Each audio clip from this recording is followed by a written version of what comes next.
You've heard it. Everyone has. Stop buying that coffee every day and you could be rich. Maybe a parent said it. Maybe some finance guy online said it while leaning on a sports car. And maybe, standing in line for your $6 latte, you felt that little stab of guilt. Keep that guilt in mind, because I'm going to show you exactly what it's worth. Down to the dollar. The coffee advice has a spreadsheet feel to it. Small daily leak, big yearly number, simple fix. It sounds unarguable. And that's the trap. Because while you are being told to look down at the cup in your hand, the numbers that actually decide your life, your rent, your insurance, your paycheck, moved thousands of dollars against you. Nobody made a rule about those.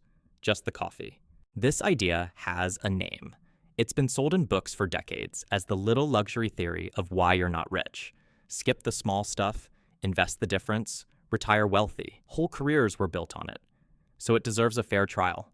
We're going to do the actual math, all of it, on both sides. 4 parts.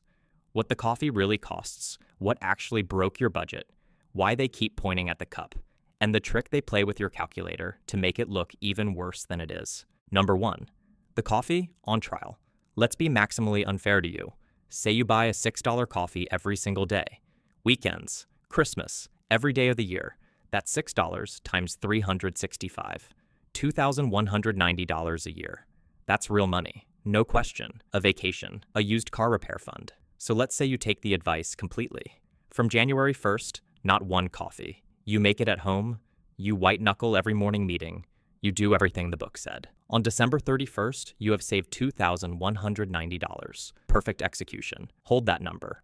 $2,190. Now, let's see what was happening to your life while you were saving it. Number 2.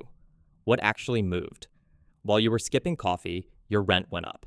The average American renter has watched rents jump by hundreds of dollars a month in recent years. Say yours went up $300 a month, which in plenty of cities is getting off lightly. That's $3,600 a year. Your perfect, joyless, zero coffee year.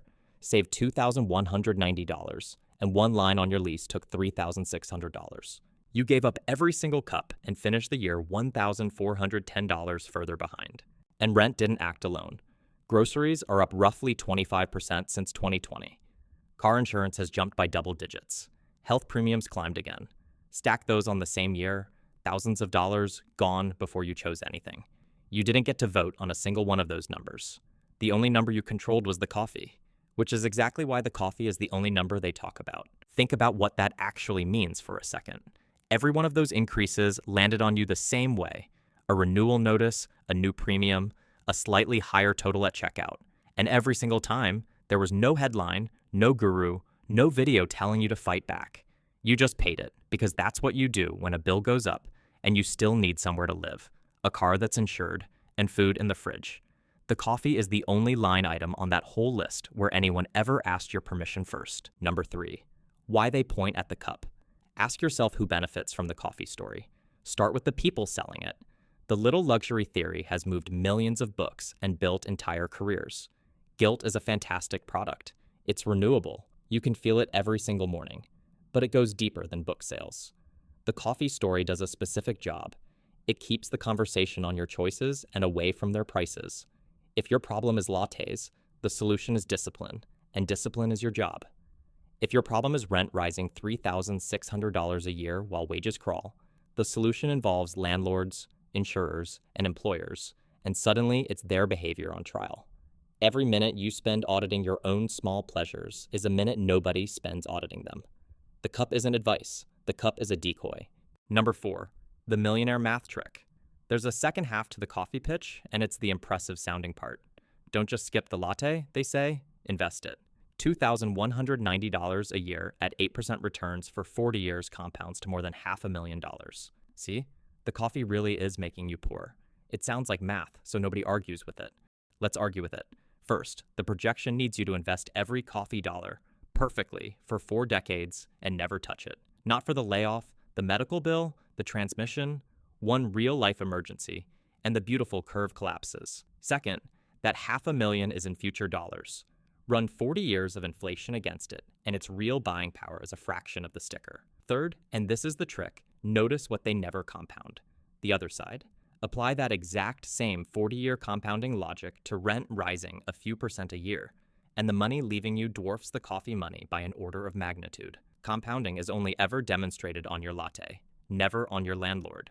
Play the same trick honestly, and the story falls apart. Take that $300 monthly rent increase and compound it the exact same way. 40 years. Modest annual growth on top of an already higher base. You're not looking at $500,000 of lost opportunity. You're looking at a number so large it stops being motivational and starts being terrifying, which might be exactly why nobody puts it on a slide. A guru showing you a scary graph about your landlord doesn't sell books. A guru showing you a hopeful graph about your coffee does. The formula is honest. The application is rigged. Any number looks enormous compounded over 40 years, which is precisely why they choose the one expense you control and ignore the ones you don't. It's not financial education. It's a magic trick where the misdirection is your own guilt. And once you see it as a decoy, one question should be forming. If the small stuff was never the problem, what does the real math of your year actually look like? Let's put it on screen, because they're counting on you never doing this. One side of the ledger, everything you're told to cut. The coffee, $2,190 at absolute maximum. The streaming service, $180. The lunch out once a week, maybe $600. Total it all.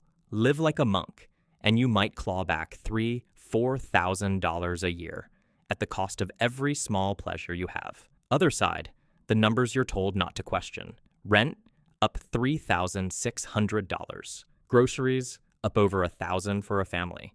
Insurance, up hundreds. Childcare, up again. The side you control is smaller than the side you don't, and it always will be. That's the discovery.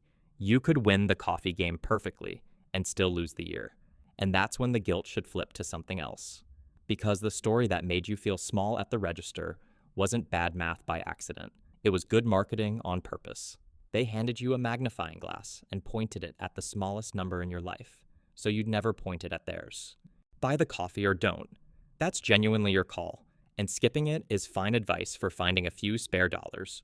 Just never again let anyone tell you it's the reason you're behind. The system isn't going to explain itself, but now you know how it works. If you want to keep pulling back the curtain on how money, power, and the economy really operate, subscribe. New video every week. We'll see you next time.